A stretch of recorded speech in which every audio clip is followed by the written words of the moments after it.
we are going to learning about reproduction lesson part 3. దీంట్లో మనం sexual reproduction in ప్లాంట్స్లో sexual reproduction అనేది ఎలా జరుగుతుంది అన్న దాని గురించి ఇప్పుడు మనం చూద్దాం. ఫస్ట్ చూడండి, ప్లాంట్స్లో 2 types ఆఫ్ పార్ట్స్ ఉంటాయి. ఒకటి ఏంటి అంటే వెజిటేటివ్ పార్ట్స్, ఇంకొకటి ఏంటి అంటే సెక్సువల్ పార్ట్స్.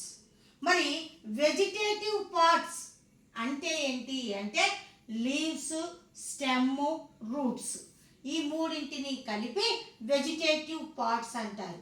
ఈ వెజిటేటివ్ పార్ట్స్ ద్వారా న్యూ ప్లాంట్స్ ప్రొడ్యూస్ చేయడాన్నే మనం వెజిటేటివ్ ప్రొపగేషన్ అని చెప్పేసి అంటూ ఉంటాం. ఇప్పుడు మనం ఈ సెక్సువల్ పార్ట్స్ ద్వారా మళ్ళీ న్యూ ప్లాంట్స్ అనేవి ఎరైజ్ అవుతాయి. దానినే ఏమంటాము అంటే సెక్సువల్ రిప్రొడక్షన్ అని చెప్పేసి అంటూ ఉంటాం. ప్లాంట్లో ఉండే సెక్సువల్ పార్ట్స్ ఏంటి అంటే ఫ్లవర్స్. ఈ ఫ్లవర్స్ అనేవి ప్లాంట్లో సెక్సువల్ రిప్రొడక్షన్కి హెల్ప్ చేయటం లేదా సెక్సువల్ రిప్రొడక్షన్లో పార్టిసిపేట్ చేయటం అనేది జరుగుతూ ఉంటుంది. ఓకే, ఇప్పుడు మనం ఫ్లోరల్ పార్ట్స్ని ఒక్కసారి అబ్జర్వ్ చేద్దాం. ఈ ఫ్లోరల్ పార్ట్స్ అంటే ఒక ఫ్లవర్ని తీసుకున్నాం. ఒక ఫ్లవర్ని తీసుకున్నప్పుడు ఆ ఫ్లవర్లో గ్రీన్ కలర్లో ఉన్న ఈ పార్ట్ని, లీవ్స్ లాంటి గ్రీన్ కలర్లో పార్ట్ని ఏమంటారు అంటే సెపల్స్ అని చెప్పేసి అంటూ ఉంటారు. పైన కలర్ఫుల్గా ఉంటాయి, అది వైట్ కలర్ కావచ్చు, రెడ్ కలరు, ఎల్లో కలరు, ఇట్లా డిఫరెంట్ కలర్స్లో పార్ట్స్ ఉంటాయి. వీటిని ఏమంటారు అంటే పెటల్స్ అని చెప్పేసి అంటూ ఉంటారు. ఈ పెటల్స్ లోపల ఈ పొడుగ్గా ఉన్న ఈ స్ట్రక్చర్ని ఏమంటారంటే మేల్ పార్ట్ అంటారు. తర్వాత మధ్యలో ఉన్న ఈ స్ట్రక్చర్ని ఏమంటారు అంటే ఫిమేల్ పార్ట్ అని చెప్పేసి అంటూ ఉంటారు. మరి ఈ ఒక్కొక్కటి ఏం పని చేస్తాయి అన్నది చూద్దాం. మరి ఈ గ్రీన్ కలర్లో ఉన్న ఈ లీవ్స్ లాంటి పార్ట్ని సెపల్స్ అంటారు అని చెప్పుకున్నాం. మరి ఈ సెపల్స్ ఏం చేస్తాయి అంటే ఫ్లోరల్ పార్ట్స్ని అవి ప్రొటెక్ట్ చేయటం జరుగుతూ ఉంటుంది. ఫ్లోరల్ పార్ట్స్లో ఈ మేల్ పార్ట్స్, ఫిమేల్ పార్ట్స్ ఉన్నాయి కదా, వాటిని ప్రొటెక్ట్ చేయడానికి ఈ సెపల్స్ అనేవి ఉపయోగపడతాయి. ఇక నెక్స్ట్ వన్ ఏంటి అంటే ఈ కలర్ఫుల్ పార్ట్. మరి కలర్ఫుల్ పార్ట్ ఏం పని చేస్తుంది అంటే ఇది ఇన్సెక్ట్స్ని అట్రాక్ట్ చేయటానికి డిఫరెంట్ కలర్స్లో అవి ప్రొడ్యూస్ అవటం జరుగుతూ ఉంటుంది. మరి ఇవి ఇన్సెక్ట్స్ని ఎందుకు అట్రాక్ట్ చేయాలి అన్న దాని గురించి మనం పోను ఆ ఇన్ఫర్మేషన్ గురించి తెలుసుకుందాం. ఇవేమో ఇన్సెక్ట్స్ని అట్రాక్ట్ చేయడానికి ఉపయోగపడే వాటినేమో పెటల్స్ అంటారు. తర్వాత ఈ సెక్సువల్ పార్ట్స్ అయిన ఫిమేల్ పార్ట్ని, మేల్ పార్ట్ని ప్రొటెక్ట్ చేసే వాటినేమో సెపల్స్ అని చెప్పేసి అంటూ ఉంటారు. ఇప్పుడు ఇక్కడ మీకు ఒక ఫ్లవర్ కనబడుతుంది. ఈ ఫ్లవర్ ఏంటి అంటే హైబిస్కస్. ఈ ఫ్లవర్ ఏంటి అంటే హైబిస్కస్ అని మనం చెప్పొచ్చు అనమాట. ఈ హైబిస్కస్ ఫ్లవరు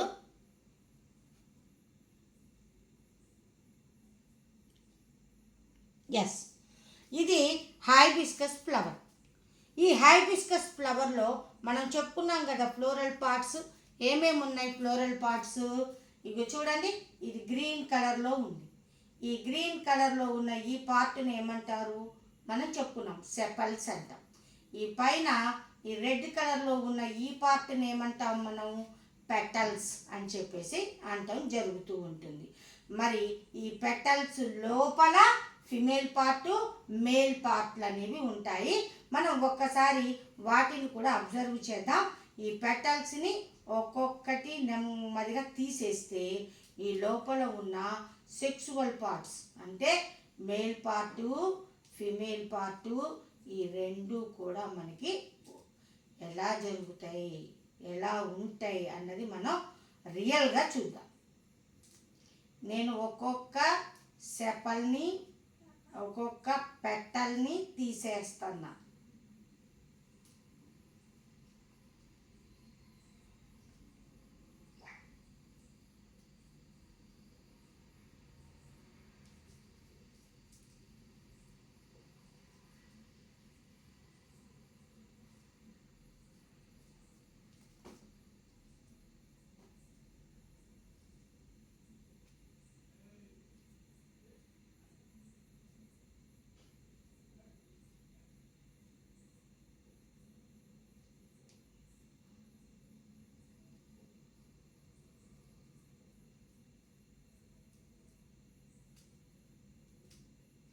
చూసారా? పెటల్స్ మొత్తం తీసేస్తే లోపల మనకి సెక్సువల్ పార్ట్స్ కనబడుతున్నాయి.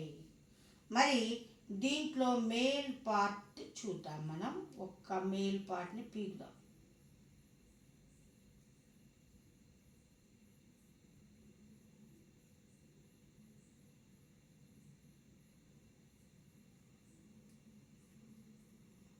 ఓకే, ఇది మేల్ పార్ట్ కనబడుతుందా మీకు? ఇది మేల్ పార్ట్. ఈ మేల్ పార్ట్లో ఈ పొడవుగా ఉన్న ఈ థ్రెడ్ లాంటి ఈ స్ట్రక్చర్ని, పొడవుగా ఉన్న ఈ థ్రెడ్ లాంటి స్ట్రక్చర్ ఇది దీంట్లో ఈ పొడవుగా థ్రెడ్ లాగా ఉంది కదా, ఈ థ్రెడ్ లాంటి స్ట్రక్చర్ని ఏమంటారు అంటే ఫిలమెంట్ అని చెప్పేసి అంటారు. ఇక దీని పైన ఉంది చూడండి, చిన్న బొడిపెలాగా, ఇది పైన ఉన్న చిన్న నాడ్ లాంటి స్ట్రక్చర్ ఉంటుంది. ఇది అన్నమాట ఆ స్ట్రక్చర్. ఇది నాడ్ లాంటి స్ట్రక్చర్ ఇది అన్నమాట. ఈ పైన ఇది చూడండి, ఇది ఇది దీనిని ఏమంటారు అంటే యాంథర్ అని చెప్పేసి అంటూ ఉంటారు. ఇది మేల్ పార్ట్. మేల్ పార్ట్లో పార్ట్స్ గురించి చూస్తున్నాం మనం. ఈ పొడవుగా థ్రెడ్ లాగా ఉన్న స్ట్రక్చర్ని ఫిలమెంట్ అంటారు. ఈ పైన ఉన్న చిన్న నోడ్ లాంటి స్ట్రక్చర్ని, బొడిపె లాంటి స్ట్రక్చర్ని యాంథర్ అని చెప్పేసి అనటం జరుగుతూ ఉంటుంది.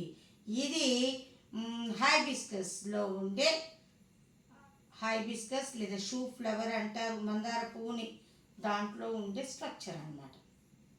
ఓకేనా? రైట్. ఇది మనం ఒక్కసారి మేల్ పార్ట్ గురించి చూద్దాం. ఇది మేల్ పార్ట్, ఫ్లవర్లో ఉండే మేల్ పార్ట్ అన్నమాట. మేల్ పార్ట్లో పొడవుగా ఉండే స్ట్రక్చర్ని ఫిలమెంట్ అంటారు. దీనిపైన ఉన్న చిన్న నోడ్ లాంటి స్ట్రక్చర్ని యాంథర్ అని చెప్పేసి అనటం జరుగుతూ ఉంటుంది. మరి యాంథర్ లోపల మీరు మందార పూలో చూసే ఉంటారు, పైన మొత్తం కూడా ఎల్లో కలర్లో చిన్న చిన్న చిన్న చిన్న గ్రాన్యూల్స్ కనబడుతుంటాయి. వాటిని ఏమంటారు అంటే పోలెన్ గ్రెయిన్స్ అని చెప్పేసి అంటూ ఉంటారు. ఈ పోలెన్ గ్రెయిన్స్ యాంథర్ లోపల ఉండటం జరుగుతూ ఉంటుంది. ఈ టోటల్ మేల్ పార్ట్ని ఏమంటారు అంటే స్టెమెన్ అంటారు. దీన్నే ఆండ్రోషియం అని కూడా అనటం జరుగుతూ ఉంటుంది. మేల్ పార్ట్ని స్టెమెన్ అంటారు, దాన్నే ఆండ్రోషియం అని కూడా అంటారు. దీంట్లో మెయిన్గా 2 పార్ట్స్ ఉంటాయి. Long thread like structure is called filament.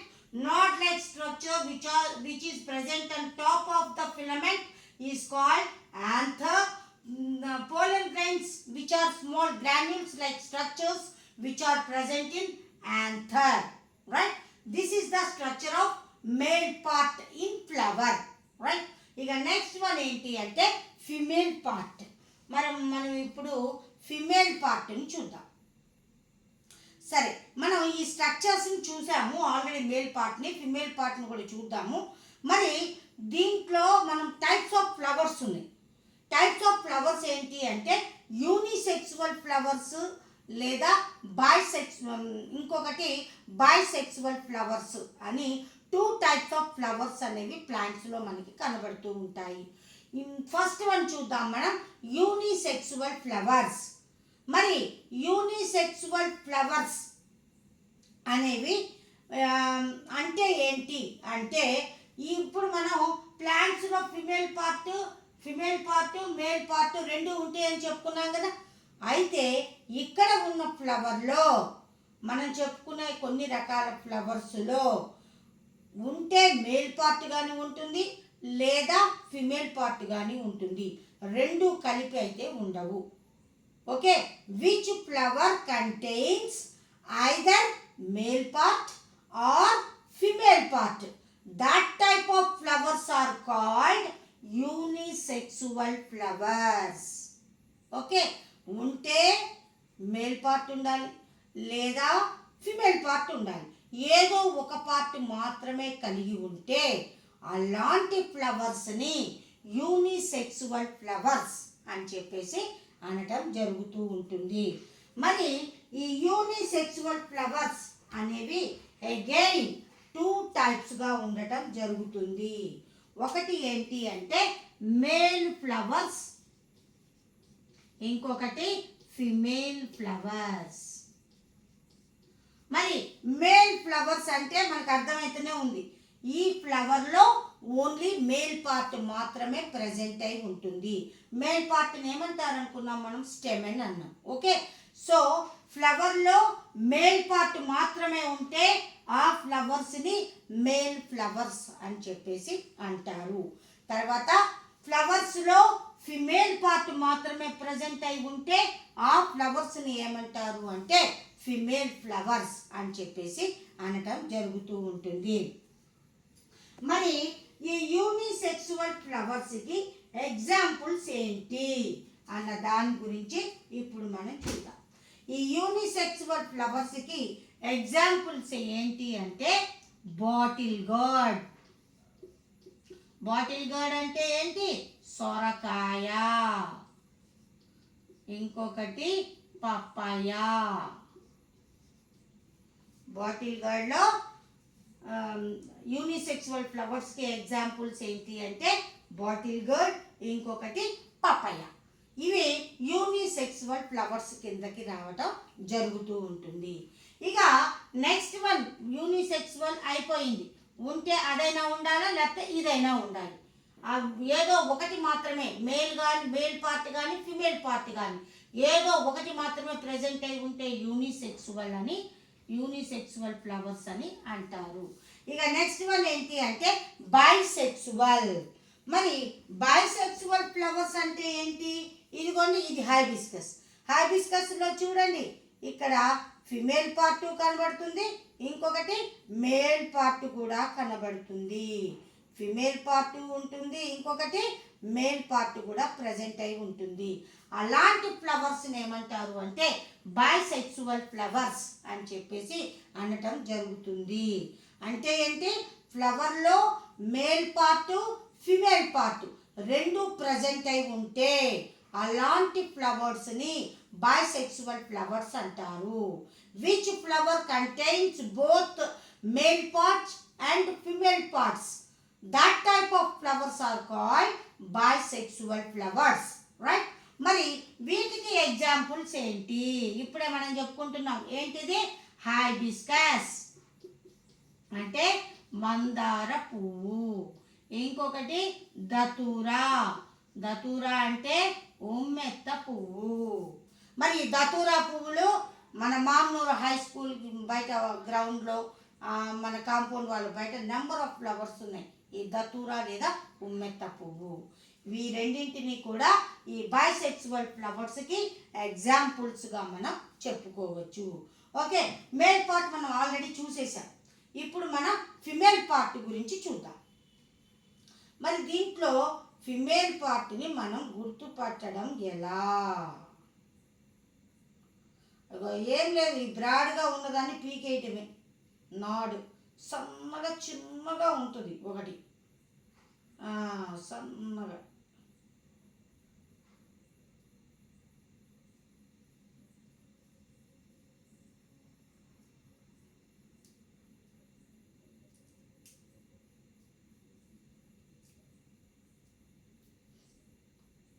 యాక్చువల్గా దీన్ని ఫ్లవర్ సీట్ అని కూడా అంటారు. అంటే ఫ్లవర్ పార్ట్స్ అన్నీ కూడా దీని మీద కూర్చొని ఉంటాయి. Okay, right.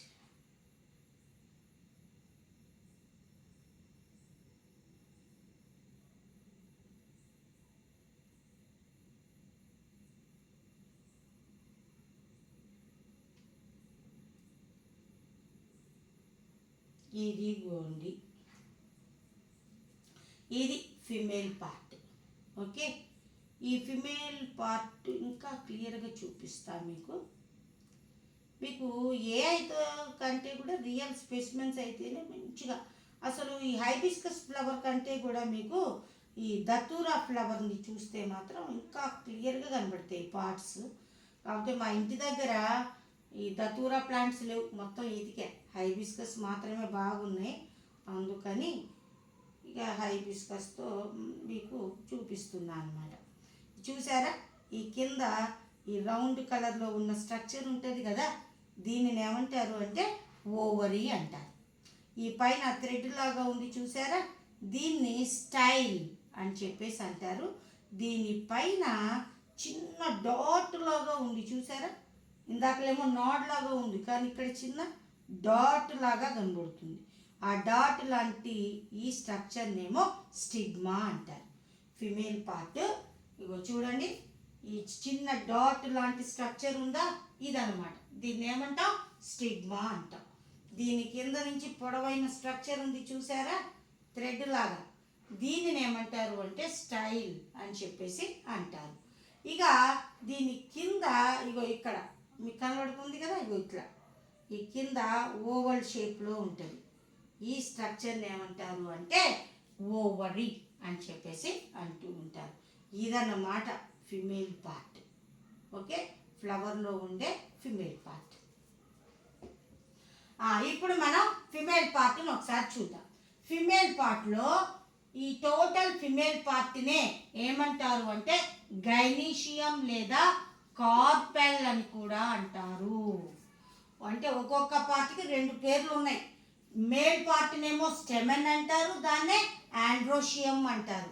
ఫిమేల్ పార్ట్నేమో కార్పెల్ అంటారు, దాన్నే గైనీషియం అని కూడా అనటం జరుగుతూ ఉంటుంది. ఓకే, ఇప్పుడు మనం ఈ ఫిమేల్ పార్ట్ని ఒక్కసారి చూద్దాం.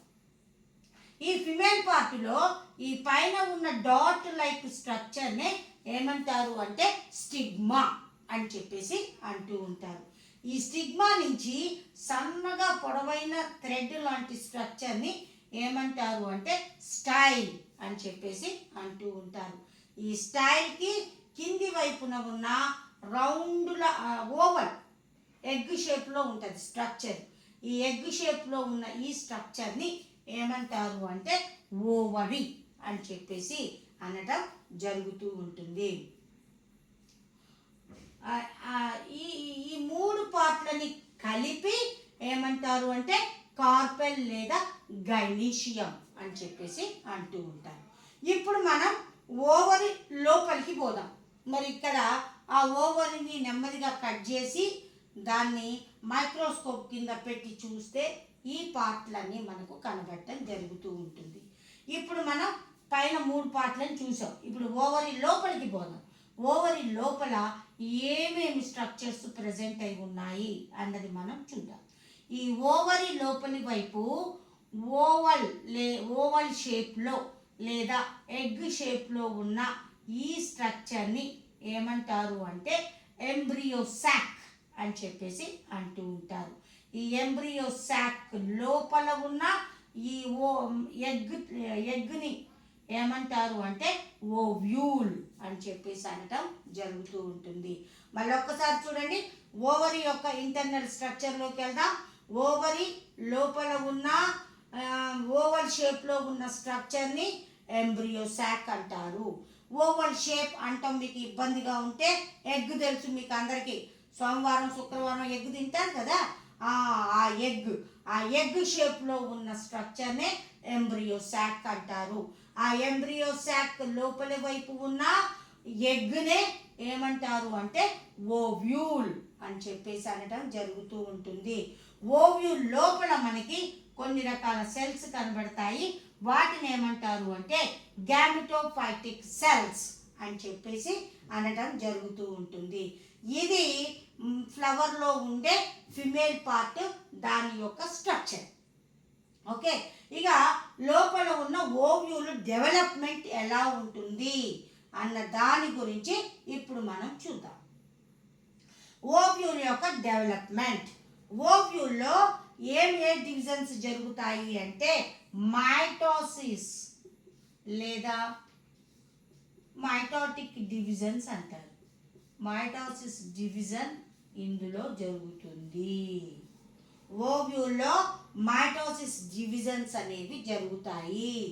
జరిగి మొత్తం ఎన్ని సెల్స్ ఏర్పడతాయి అంటే 1 2 3 4 5 6 7 సెల్స్ అనేవి ఇక్కడ 7 సెల్స్గా డివైడ్ అవ్వటం జరుగుతుంది. ఏవి డివైడ్ అవుతాయి అంటే ఈ గ్యామిటోఫైటిక్ సెల్స్ అనేవి డివైడ్ అయ్యి మైటోసిస్ డివిజన్స్ జరిగి వాటిల్లో మొత్తం 7 సెల్స్ అనేవి ప్రొడ్యూస్ అవ్వటం జరుగుతుంది. మరి 7 సెల్స్ ఉన్నప్పుడు జనరల్గా అందులో న్యూక్లియస్లు కూడా ఎన్ని ఉండాలి? 7 న్యూక్లియై ఉండాలి. కానీ ఇక్కడ 8 న్యూక్లియై అనేవి కనబడతాయి. అదేంటి 8 న్యూక్లియై చూద్దాం. అది కూడా మనం 1 2 3 న్యూక్లియస్లు, 4 5 6 న్యూక్లియస్లు, 7 8 అది. సో ఈ ఓవ్యూల్లో మైటోటిక్ డివిజన్స్ జరిగి 7 సెల్స్ ప్రొడ్యూస్ అవుతాయి. 8 న్యూక్లియై అనేది మనకు కనబడుతుంది. 7 cells, 8 nuclei present in ovule development. Okay, right. మరి ఈ టోటల్ 7 సెల్స్లో 3 సెల్స్ ఈ యొక్క ఓవ్యూల్ యొక్క అప్పర్ సైడ్కి జరగటం జరుగుతుంది. Ovule upper side 3 cells are located which are called antipodal cells. These cells are called antipodal cells. Okay. In mitotic divisions, remaining 3 cells which are present in lower side of the ovule. Ovule కి క్రింది వైపున lower side లో again 3 cells అనేవి present అయి ఉంటాయి. ఈ 3 cells లో మధ్యలో ఉన్న సెల్నే ఏమంటారు అంటే ఎగ్ సెల్ అని చెప్పి అంటారు. ఇది మనకి కావాల్సింది. దీని నుంచే విత్తనం రావటం జరుగుతుంది. ఎట్లా జరుగుతుందో చూద్దాం మనం. ఓకే, ఈ middle lower side 3 cells are present. Middle of the in these 3 cells, middle of the cell is called egg cell. Which 2 cells are present either side of the egg cell is called synergids. Okay, అంటే ఏంటి? ఈ కింద ఉన్న 3 సెల్స్లో మధ్యలో ఉన్న సెల్నేమో egg cell అంటారు. Egg సెల్కి అటు ఇటు బోత్ సైడ్ 2 సెల్స్ ఉంటాయి. వీటిని ఏమంటారు అంటే సినర్జిడ్స్ అని చెప్పేసి అనటం జరుగుతూ ఉంటుంది. ఇక నెక్స్ట్ వన్ ఏంటి అంటే ఈ ఓవ్యూల్ డెవలప్మెంట్లో ఈ సెంట్రల్లో ఇంకొక పెద్ద సెల్ అనేది ప్రజెంట్ అయి ఉంటుంది. ఈ పెద్ద సెల్ని ఏమంటారు అంటే సెంట్రల్ సెల్ అని చెప్పేసి అనటం జరుగుతూ ఉంటుంది. మరి ఈ అన్నిట్లో ఒక్కొక్క న్యూక్లియస్ మాత్రమే ఉంటుంది. కానీ ఈ సెంట్రల్ సెల్లో మాత్రం 2 nuclei 2 nuclei are present in central cell. Okay, ఈ న్యూక్లియస్ని ఏమంటారు అంటే పోలార్ న్యూక్లియస్. దీని లోపల ఉన్న న్యూక్లియస్ని పోలార్ న్యూక్లియస్ అని చెప్పేసి అంటూ ఉంటారు. ఈ సెంట్రల్ సెల్ని ఏమంటారు అంటే సెకండరీ న్యూక్లియస్ అని కూడా అనటం జరుగుతూ ఉంటుంది. ఇది ఓవ్యూల్ యొక్క డెవలప్మెంట్. రైట్, ఇంతవరకు అయిపోయింది. ఓవ్యూల్ డెవలప్ అయిపోయింది. మరి ఇక డెవలప్ అవ్వాల్సింది ఏంటి అంటే ఈ పోలెన్ గ్రెయిన్. మరి ఒక పోలెన్ గ్రెయిన్ తీసుకున్నాం. మనం చెప్పుకున్నాం మందార పూల్లో పైన ఎల్లో కలర్లో మనకు కనబడుతుంటాయి చిన్న చిన్న గ్రాన్యూల్స్ లాంటివి. వాటిని ఏమంటారు అనుకున్నాం మనం? పోలెన్ గ్రెయిన్స్ అనుకున్నాం. ఒక పోలెన్ గ్రెయిన్ని తీసుకున్నాం. ఒక పోలెన్ గ్రెయిన్ని తీసుకుంటే దాని యొక్క స్ట్రక్చర్ ఎలా ఉంటుంది అంటే మనం మేల్ గ్యామెట్ యొక్క స్ట్రక్చర్ చూస్తున్నాం, ఫిమేల్ గ్యామెట్ యొక్క స్ట్రక్చర్ కూడా చూస్తున్నాం అనమాట. ఫిమేల్ గ్యామెట్ యొక్క స్ట్రక్చర్ అయిపోయింది ఓవ్యూల్ యొక్క డెవలప్మెంట్. ఇప్పుడు మేల్ గ్యామెట్ అంటే ఏంటి? Pollen grain. దీని యొక్క స్ట్రక్చర్ని చూద్దాం. ఈ పోలెన్ గ్రెయిన్కి పైన కవర్ చేస్తూ ఒక కోట్ లాంటి స్ట్రక్చర్ ఉంటుంది. ఈ పోలెన్ గ్రెయిన్ నుంచి సన్నగా పొడవుగా చిన్న ట్యూబ్ లాంటి స్ట్రక్చర్ వస్తుంది. దీనిని ఏమంటారు అంటే పోలెన్ ట్యూబ్ అని చెప్పి అనటం జరుగుతూ ఉంటుంది. పోలెన్ గ్రెయిన్ నుంచి వచ్చే ట్యూబ్ని పోలెన్ ట్యూబ్ అని చెప్పి అంటారు. ఈ పోలెన్ గ్రెయిన్లో ఇక్కడ కూడా 2 న్యూక్లియై అనేది ప్రజెంట్ అయి ఉంటుంది. ఒక న్యూక్లియై ఏమో ఈ మధ్య భాగంలో ఉంటుంది, ఇంకొక న్యూక్లియై ఏమో పోలెన్ ట్యూబ్లో ప్రజెంట్ అయి ఉండటం జరుగుతూ ఉంటుంది. ఇది పోలెన్ గ్రెయిన్ యొక్క స్ట్రక్చర్. ఇప్పుడు మొత్తం అయిపోయింది, ఇది డెవలప్ అయిపోయింది, పోలెన్ గ్రెయిన్ కూడా డెవలప్ అయిపోయింది. ఇక నెక్స్ట్ జరగాల్సిన ఏంటి అంటే ఫెర్టిలైజేషన్ జరగాలి. మరి ఫెర్టిలైజేషన్ ఎలా జరుగుతుంది అన్న దాని గురించి ఇప్పుడు మనం చూద్దాం. ఈ ఫెర్టిలైజేషన్ కూడా ఎన్ని టైప్స్లో జరుగుతుంది అంటే 2 టైప్స్ ఆఫ్ ఫెర్టిలైజేషన్ జరుగుతుంది. అదేంటి అంటే ఒకటి సెల్ఫ్ పొల్లినేషన్, ఇంకొకటి క్రాస్ పొల్లినేషన్. ఓకే, ఫెర్టిలైజేషన్ అనేది 2 టైప్స్గా జరుగుతుంది. ఒకటి సెల్ఫ్ పొల్లినేషన్, ఇంకొకటి క్రాస్ పొల్లినేషన్. మరి సెల్ఫ్ పొల్లినేషన్ అంటే ఏంటి? సెల్ఫ్ అంటే తెలుస్తుంది మా దాంట్లోనే అని అర్థం అనమాట. అంటే ఏంటి? ఒకే ఫ్లవర్లో 2 పార్ట్స్ ప్రజెంట్ అయి ఉంటాయి అని మనం చెప్పుకున్నాం. ఏంటది? పోలెన్ గ్రెయిన్స్ మేల్ పార్ట్ ఉంటుంది, ఫిమేల్ పార్ట్ ఉంటుంది. ఈ మేల్ పార్ట్ మొత్తం డెవలప్ అయిపోయి ఉంది, ఫిమేల్ పార్ట్ మొత్తం కూడా డెవలప్ అయిపోయి ఉంది. ఉన్న తర్వాత ఈ మేల్ పార్ట్లో ఉన్న యాథర్ అనేది బ్రేక్ అవుతుంది. బ్రేక్ అయ్యి దీంట్లో ఉన్న పోలెన్ గ్రెయిన్స్ అదే ఫ్లవర్లోని స్టిగ్మా మీద పడుతుంది. దీనినే ఏమంటారు అంటే సెల్ఫ్ పొల్లినేషన్ అని చెప్పేసి అంటూ ఉంటారు. అంటే ఒకే ఫ్లవర్లో ఫెర్టిలైజేషన్ జరుగుతుంది. మేలు ఫిమేల్ పార్ట్ ఒకే ఫ్లవర్లో ఉన్న పోలెన్ గ్రెయిన్స్ అదే ఫ్లవర్లో ఉన్న ఫిమేల్ పార్ట్ అయిన స్టిగ్మా మీద పడటాన్ని ఏమంటారు అంటే సెల్ఫ్ పొల్లినేషన్ అని చెప్పేసి అంటూ ఉంటారు. దీనికంటే ముందు మనకి ఈ పదం తెలియాలి. ఫస్ట్ పొల్లినేషన్ అంటే ఏంటి? పొల్లినేషన్ అంటే పోలెన్ గ్రెయిన్స్ స్టిగ్మాని చేరటాన్ని ఏమంటారు అంటే పొల్లినేషన్ అంటారు. అంటే ఏంటి? Transfer of pollen grains from anther to stigma is called pollination. Okay, ఈ పోలెన్ గ్రెయిన్స్ ఈ స్టిగ్మా మీద పడటాన్ని పొల్లినేషన్ అంటాం. ఈ పొల్లినేషను ఒకే ఫ్లవర్లో జరిగితేనేమో సెల్ఫ్ పొల్లినేషన్ అని చెప్పేసి అనటం జరుగుతుంది.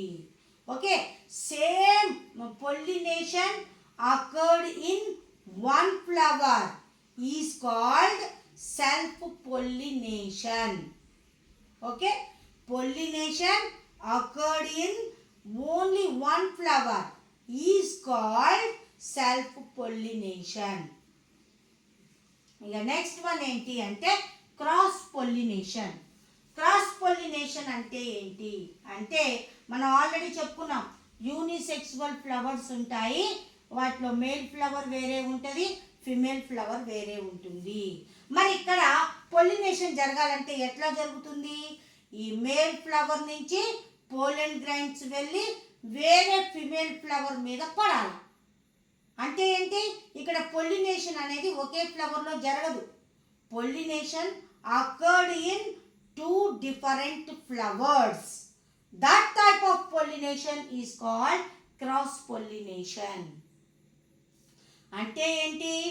ఈ దీంట్లో ఉన్న పోలెన్ గ్రెయిన్స్ ఈ ఫ్లవర్లో ఉన్న స్టిగ్మాని చేరదు, వేరే ఫ్లవర్లో ఉన్న స్టిగ్మాని చేరుతుంది. అలాంటి పొల్లినేషన్ని ఏమంటారు అంటే క్రాస్ పొల్లినేషన్ అని చెప్పేసి అంటూ ఉంటారు. దీన్ని సింపుల్గా డెఫినేషన్ నేను చెప్తాను, మీరు రాసుకోండి. Pollination in one flower is called self pollination. Pollination in 2 different flowers is called cross pollination. Okay, ఇది చాలా సింపుల్గా ఉంది, మీరు ఇదే రాసుకోండి. రైట్, ఇక పొల్లినేషన్ అయిపోయింది. ఇక పొల్లినేషన్ అయిపోయిన తర్వాత పొల్లినేషన్ అయిపోయిన తర్వాత ఏం జరుగుతుంది అన్న దాని గురించి ఇప్పుడు మనం చూద్దాం. ఇక పొల్లినేషన్ దగ్గరకు వచ్చేసాం. పొల్లినేషన్ జరిగిపోయింది. ఇంకొక విషయం ఏంటంటే ఒక్కొక్కసారి బైసెక్సువల్ ఫ్లవర్స్లో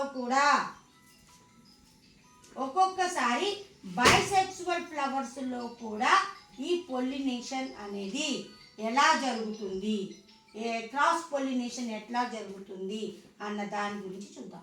ఈ బైసెక్సువల్ ఫ్లవర్స్లో ఏమవుతుంది అంటే యాంథర్ బాగా పొడుగ్గా ఉంటుంది, ఈ స్టిగ్మా అనేది పొట్టిగా ఉంటుంది. అలాంటప్పుడు ఈ పోలెన్ గ్రైన్స్ దీనికి వచ్చి చేరవు కాబట్టి ఒక్కొక్కసారి కొన్ని బైసెక్సువల్ ఫ్లవర్స్లో కూడా ఈ క్రాస్ పొల్లినేషన్ జరుగుతుంది. అంటే ఒక్కోసారి ఇది మెచ్యూర్ అవుతుంది, ఇది అవ్వదు, ఇది మెచ్యూర్ అవుతుంది, ఇది అవ్వదు, ఇది పొడుగ్గా ఉంటుంది, ఇది పొట్టిగా ఉంటుంది, ఒక్కోసారి ఇదే పొడుగ్గా ఉంటుంది, అది పొట్టిగా ఉంటుంది. ఇలాంటివి జరగటం వల్ల ఒక్కొక్కసారి కొన్ని రకాల బైసెక్సువల్ ఫ్లవర్స్లో కూడా క్రాస్ పొల్లినేషన్ అనేది జరుగుతూ ఉంటుంది. ఓకే, ఇక మనం ఇందాక ఫ్లోరల్ పార్ట్స్లో చెప్పుకున్నాం. ఈ సెపల్స్ దేనికి ఉపయోగపడతాయి అంటే ఈ రిప్రొడక్టివ్ పార్ట్స్ని ప్రొటెక్ట్ చేయడానికి ఉపయోగపడతాయి అని చెప్పుకున్నాం. మరి పెటల్స్ దేనికి ఉపయోగపడతాయి అంటే ఇన్సెక్ట్స్ని అట్రాక్ట్ చేయడానికి ఉపయోగపడతాయి అని చెప్పుకున్నాం. ఇన్సెక్ట్స్ని అవి ఎందుకు అట్రాక్ట్ చేయాలి అంటే ఇన్సెక్ట్స్ని అవి అట్రాక్ట్ ఎందుకు చేయాలి అంటే బికాజ్ ఆఫ్ పొల్లినేషన్. వీటిల్లో ప్లాంట్స్లో ఈ పొల్లినేషన్ జరగాలి అంటే వాటికి మెయిన్గా హెల్ప్ చేసేవి ఏంటి అంటే ఇన్సెక్ట్స్ ద్వారానే ఎక్కువ శాతం ప్లాంట్స్లో పొల్లినేషన్ అనేది జరుగుతుంది. కాబట్టి అవి వేటిని అట్రాక్ట్ చేయాలి, ఇన్సెక్ట్స్ని అట్రాక్ట్ చేయాలి. మరి ఇన్సెక్ట్స్ని అట్రాక్ట్ చేయాలి అంటే అవి డిఫరెంట్ కలర్స్లో ఉంటే వాటిని అవి అట్రాక్ట్ చేయడం జరుగుతూ ఉంటుంది. కాబట్టే ఫ్లవర్స్ డిఫరెంట్ టైప్స్ ఆఫ్ కలర్స్లో మనకి కనబడటం జరుగుతుంది, అంతేగాని వాటిని కోసుకొని మనం పెట్టుకోవడానికి కాదు. Okay, right.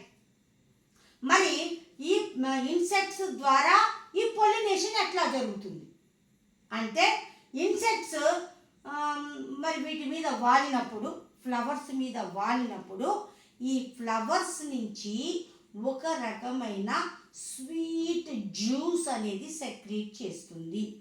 ఆ స్వీట్ జ్యూస్నే ఏమంటారు అంటే హనీ అని కూడా అంటారు. అంటే ఏంటి, హనీ బీస్ నుంచి మనకి తేనె రాదు. ఈ హనీ బీస్ ఈ ఫ్లవర్స్ మీద వాలి వాటిలో ఉన్న హనీని పీల్చుకొని వాటి యొక్క సెలైవాతో కలుపుతాయి. కలిపిన తర్వాత పాపం అవి ఒక గూడులాగా కట్టుకొని హైవ్ కట్టుకొని దాంట్లో దాచుకుంటాయి.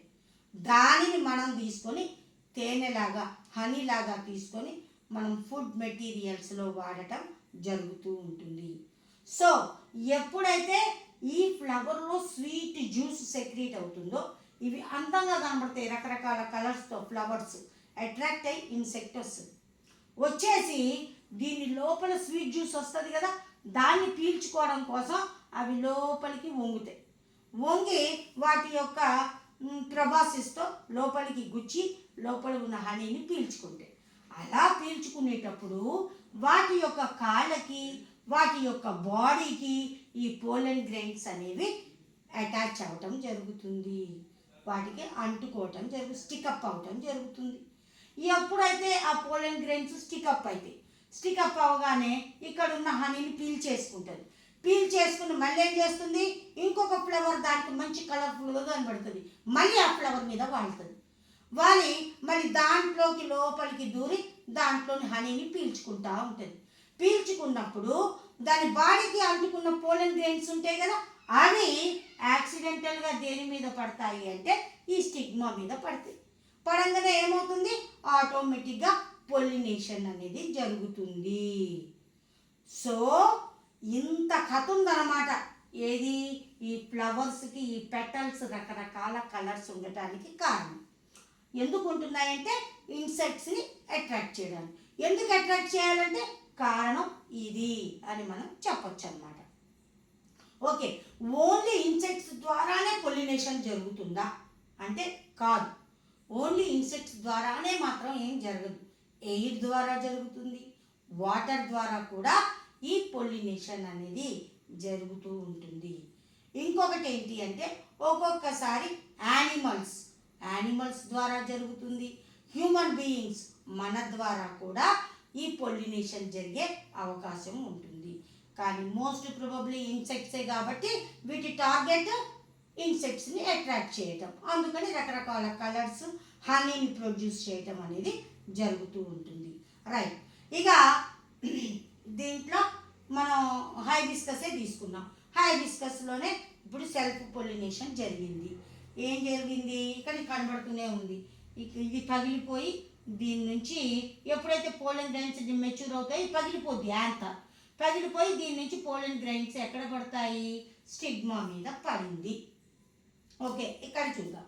ఇప్పుడు స్టిగ్మా మీద ఈ పోలెన్ గ్రెయిన్, ఇదేంటిది? పోలెన్ గ్రెయిన్ పడింది. ఓకే, ఈ పోలెన్ గ్రెయిన్ పడంగానే ఏమవుతుంది అంటే దీని నుంచి ఒక స్టిక్కీ జెల్ అనేది ప్రొడ్యూస్ అవుతుంది. స్టిక్కీ జెల్ అంటే ఇంచుమించు గమ్ లైక్ సబ్స్టాన్స్ ఇక్కడ ప్రొడ్యూస్ అవుతుంది.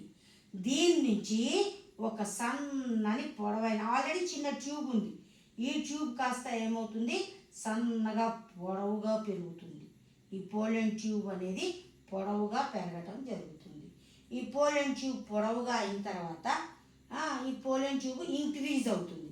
ఇంక్రీజ్ అయ్యి డైరెక్ట్గా దేంట్లోకి ఓపెన్ అవుతుంది అంటే ఈ ఓవరీలోని ఎంబ్రియో శాక్ ఇక్కడ ఉంది కదా, ఈ ఎంబ్రియో శాక్లోని ఈ పార్ట్ నుంచి, ఎంబ్రియో శాక్ నుంచి దేంట్లోకి ఓపెన్ అవుతుంది?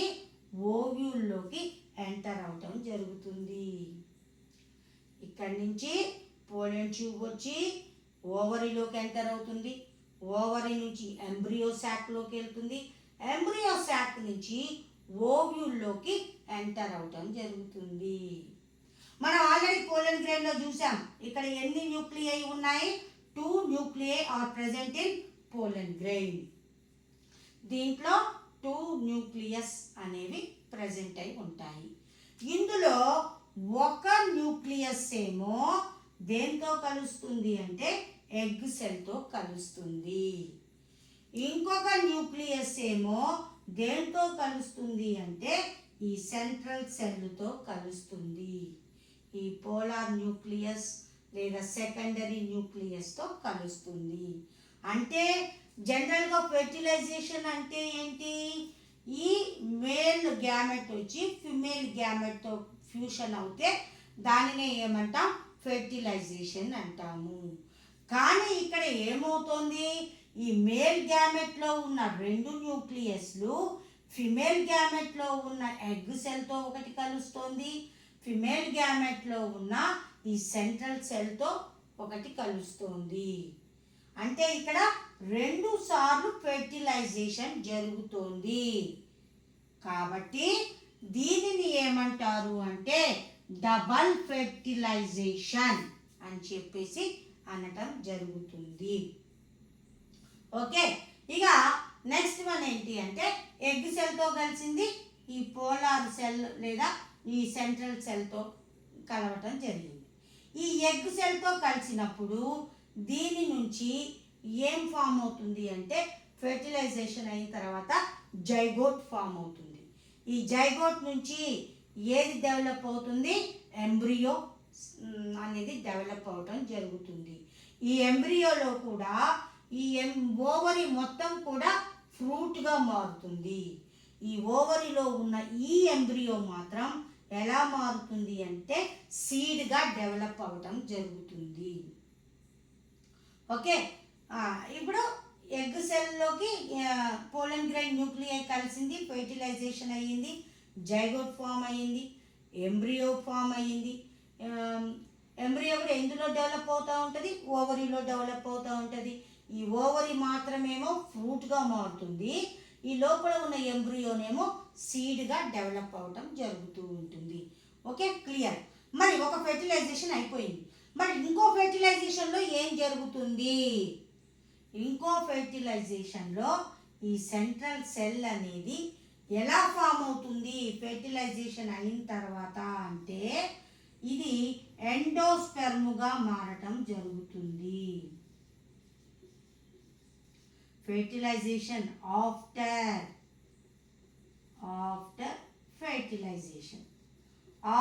ఫెర్టిలైజేషన్ ఇది ఎలా డెవలప్ అవుతుంది, ఈ పోలార్ న్యూక్లియస్ అనేది ఎలా ఫామ్ అవుతుంది అంటే ఎండోస్పెర్మ్గా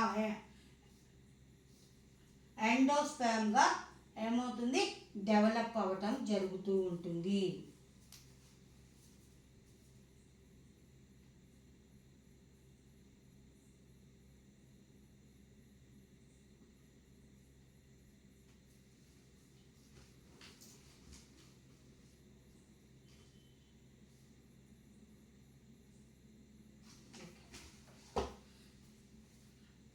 ఎండోస్పెర్మ్గా ఇది డెవలప్ అవటం జరుగుతూ ఉంటుంది. ఓకే, మరి ఈ ఎండోస్పెర్మ్ అనేది ఏం చేస్తుంది, మరి ఆ ఎండోస్పెర్మ్గా మారటం వల్ల ఈ ఎండోస్పెర్మ్గా ఉండటం వల్ల దీని యొక్క ఉపయోగం ఏంటి అంటే ఓవరీ లోపల సీడ్ అనేది ఫామ్ అయ్యింది కదా, ఈ ఓవరీ లోపల ఉన్న ఈ ఎంబ్రియో సీడ్గా డెవలప్ కావాలి అంటే దానికి ఫుడ్ కావాలి. అలాంటి ఫుడ్ని స్టోరేజ్ చేయటానికి ఎంబ్రియోకి ఫుడ్ను అందించడానికి ఈ ఎండోస్పెర్మ్ అనేది ఉపయోగపడుతుంది.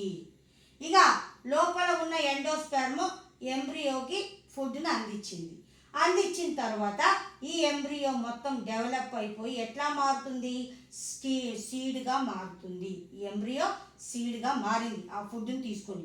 ఆ ఫుడ్ని ఇచ్చేది ఏంటి ఈ ఎండోస్పెర్మ్ అన్నమాట. ఓకే, ఇక సీడ్గా డెవలప్ అయిన తర్వాత ఈ ఎండోస్పెర్మ్ కాస్త ఎట్లా మారుతుంది అంటే 2 కోటిలెడన్స్గా మారుతుంది. కోటిలెడన్స్ అంటే మీరు సీడ్స్ని గమనిస్తే సీడ్స్ మీద చిన్న చిన్న లీవ్స్ లాంటి స్ట్రక్చర్స్ మనకి కనబడతాయి. అది మన మైక్రోస్కోప్ కింద పెట్టి చూస్తే కనబడతాయి. చిన్న చిన్న లీవ్స్ లాంటి స్ట్రక్చర్స్ని ఏమంటారు అంటే కోటిలెడన్స్ అని చెప్పేసి అనటం జరుగుతూ ఉంటుంది. ఓకే, చిన్న చిన్న లీవ్స్ లాంటి స్ట్రక్చర్ ఎండోస్పెర్మ్ కాస్త ఏమవుతుంది డిజపియర్ అయిపోయి చిన్న చిన్న లీవ్స్ లాంటి స్ట్రక్చర్ని ఫామ్ చేస్తుంది. వాటిని ఏమంటారు అంటే కోటిలెడన్స్ అని చెప్పేసి అంటూ ఉంటారు. ఇక కోటిలెడన్స్ కూడా డెవలప్ అయిపోయినాయి. ఆ కోటిలెడన్స్ ఏం చేస్తాయి అంటే ఈ సీడ్ ఎప్పుడైతే ఫ్రూట్ నుండి కింద పడుతుందో సాయిల్లో అప్పుడు ఆ సీడ్ సాయిల్ లోపలికి వెళ్ళిపోయిన తర్వాత మరి ఆ సీడ్కి కావలసిన ఫుడ్ను అందించడానికి ఈ కోటిలెడన్స్ ఉపయోగపడతాయి. ఈ కోటిలెడన్స్ అప్పుడు ఎప్పుడైతే సీడ్ జర్మినేట్ అవుతుందో అప్పుడు సీడ్కి కావలసిన ఫుడ్ను అందించడానికి ఈ కోటిలెడన్స్ అనేవి ఉపయోగపడతాయి. ఆ కోటిలెడన్స్ నుంచి ఫుడ్ని తీసుకొని ఈ సీడ్ కాస్త జర్మినేట్ అవుతుంది. జర్మినేట్ అయ్యి మళ్ళీ అది ఇంకొక అనదర్ ప్లాంట్గా డెవలప్ అవ్వటం జరుగుతూ ఉంటుంది. ఇట్లా ప్లాంట్లో ఫెర్టిలైజేషన్ ప్లాంట్ యొక్క లైఫ్ సైకిల్ అనేది ఈ విధంగా ఉంటుంది. ఇంకొక విషయం ఏంటి అంటే ఈ కోటిలెడన్స్ని బేస్ చేసుకునే ప్లాంట్స్ని అగైన్ 2 టైప్స్గా డివైడ్ చేశారు. ఒకటి ఏంటి అంటే మోనోకాట్స్ అంటారు, ఇంకోటి ఏంటి అంటే డైకాట్స్ అని చెప్పేసి అంటూ ఉంటారు. మోనోకాట్స్ అంటే ఏంటి అంటే ఈ సీడ్ని మనం 2 ఈక్వల్ పార్ట్స్గా డివైడ్ చేయలేం. అంటే ఇక్కడ ఒక కోటిలెడనే ప్రజెంట్ అయి ఉంటుంది, ఒక కోటిలెడనే ఉంటుంది. కాబట్టి వాటిని ఏమంటారు అంటే మోనోకాట్స్ అని చెప్పేసి అంటూ ఉంటారు. మరి డైకాట్స్ అంటే ఏంటి, ఇక్కడ సీడ్ని 2 ఈక్వల్ పార్ట్స్గా డివైడ్ చేస్తాం, దానిని ఏమంటారు అంటే డైకోటిలెడన్స్ అని చెప్పేసి అనడం జరుగుతూ ఉంటుంది. ఓకే, డైకోటిలెడన్స్కి మనకి బెస్ట్ ఎగ్జాంపుల్ బాగా తెలుసు చిక్కుడు గింజలు, బీన్స్. దీన్ని మనం మంచిగా 2 బద్దలుగా విడదీయచ్చు. అంటే ఏంటి, ఇక్కడ కోటిలెడన్స్ అనేవి సీడ్ జర్మినేట్ అయ్యేటప్పుడు దానికి ఫుడ్ను అందిస్తాయి. అంతేకాకుండా ఆ సీడ్ని ప్రొటెక్ట్ చేయడానికి కూడా ఉపయోగపడతాయి. ఆ సీడ్ని ప్రొటెక్ట్ చేయడానికి కూడా ఈ కాటిలెడన్స్ అనేవి ఉపయోగపడతాయి. Based on these cotyledons again plants are divided into two types, monocots and dicots. So this is the sexual reproduction in plants. Okay, thank you.